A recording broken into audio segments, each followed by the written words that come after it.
The president is calling on Iran to join the U.S. on a path of peace. He warns that bad things will happen if Iran doesn't make a deal. And today's Board of Peace meeting drew delegates from more than 40 member states, but some major U.S. allies like UK, France, Canada have chosen not yet to accept the invitation to the Board of Peace. The president adding that Norway will be hosting a Board of Peace event at a later date. We'll keep you updated. And with us now is Josh Hasten, Middle East correspondent at the Jewish News Syndicate. Josh, good afternoon. Great to see you. Thanks so much for coming on.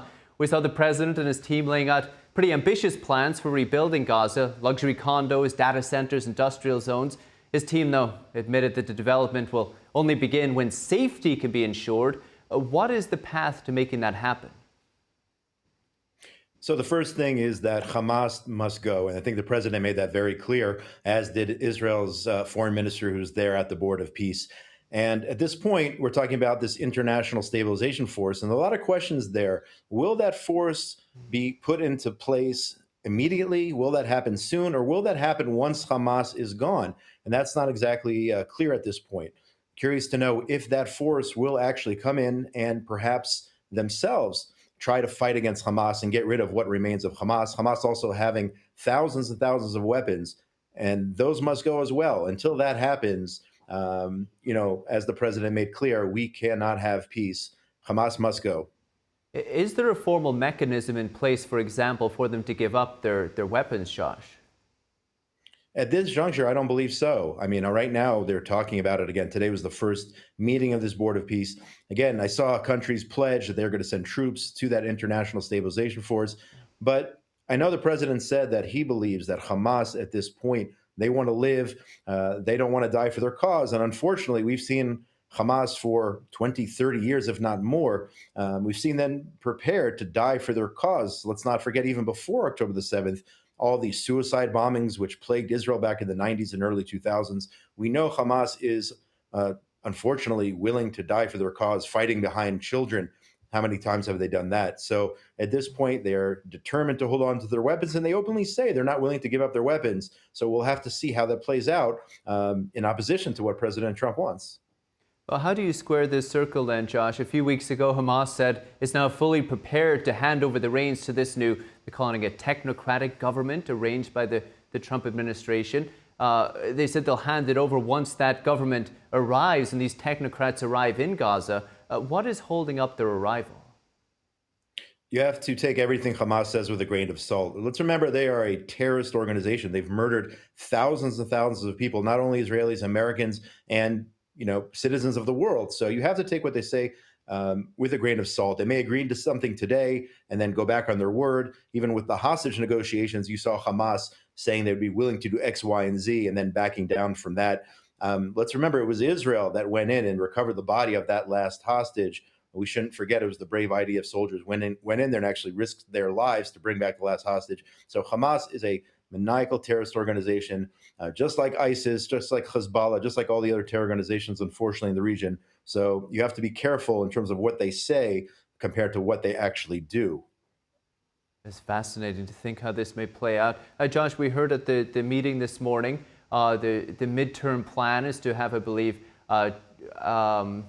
20,000 International Stabilization Force soldiers in Gaza to help stabilize peace, and I believe 10,000, I'll bring up the number again, police officers, it seems, or 10,000 strong police force.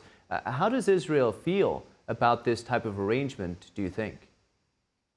So Israel has always opposed international forces, counting on international forces for our security. We know that it is best if Israel, the IDF, maintains control of these areas and enforces security from our perspective, from the perspective of our soldiers. And our soldiers have been bravely fighting in Gaza and on 6 other different fronts over the last 2 years. So I think that's really unclear at this point how that force, International Stabilization Force, is going to operate, hand in hand with the IDF. What happens if you mentioned the policemen, what if some of those policemen, as they did back in 2002 under the PA, what if they turn their guns against the Israeli soldiers, God forbid? What's going to happen in that situation? So I think there are a lot of moving parts here. It's still unclear exactly how this is going to work, what the Board of Peace is going to do what that stabilization force is going to accomplish. So a lot of moving parts, but there's at the end of the day, we have to admit the president of the United States, President Trump, is the best friend Israel has ever had. There's no doubt about that.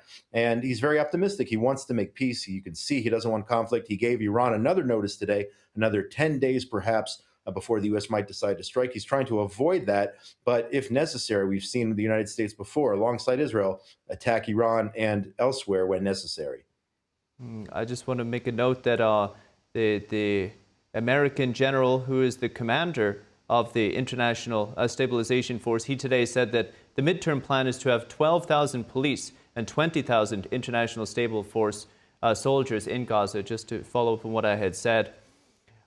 So, Josh, we saw that there was a representative from Israel at the meeting today who signed this memorandum of understanding. We saw Benjamin Netanyahu was in the United States recently. So how do you see this playing out politically and actually on the ground? Of course, Israel has as much of a stake in this as anyone.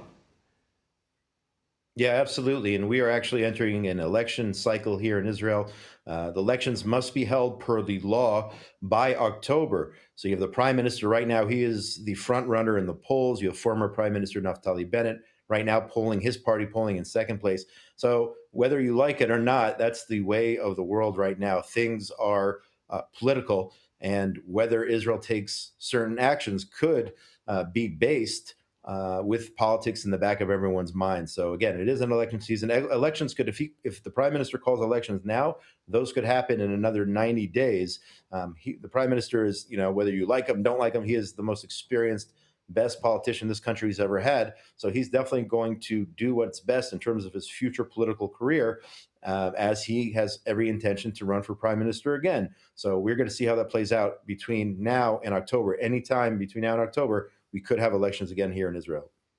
Never a dull moment in Israeli politics. Josh, before I let you go, President Trump says he hopes that the United Nations will take more of a leading role in negotiating peace in the future. He said he's not going to be around forever. He said, to use his own words, he said the UN has tremendous potential.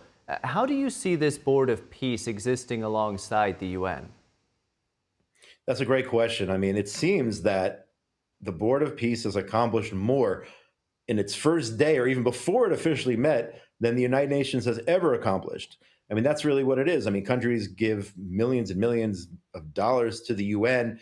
And when have they actually brought peace? President Trump talking about India, Pakistan, talking about all the other conflicts in the war. I think he said 7 or 8 wars, which he has himself ended since he's been president over the last, it's only been a year since he is sworn in as the president of the United States. So I'm curious to know how the Board of Peace, will it replace the UN one day? Will they somehow work side by side? The UN Security Council endorsing the establishment of the Board of Peace. I believe it was several months ago. So it's very interesting how that will play out. But President Trump said the UN not living up to its potential, and I could not agree with him more. That was an interesting point that was brought up today. Like you mentioned, that the UN has kind of rubber stamped or given its approval for this Board of Peace to move forward. The president, of course, has said he doesn't want to necessarily replace the UN, but wants it to, as we talked about, live up to its potential. That is Josh Hasten, the Middle East correspondent at the Jewish News Syndicate. Josh, thank you. Thank you so much.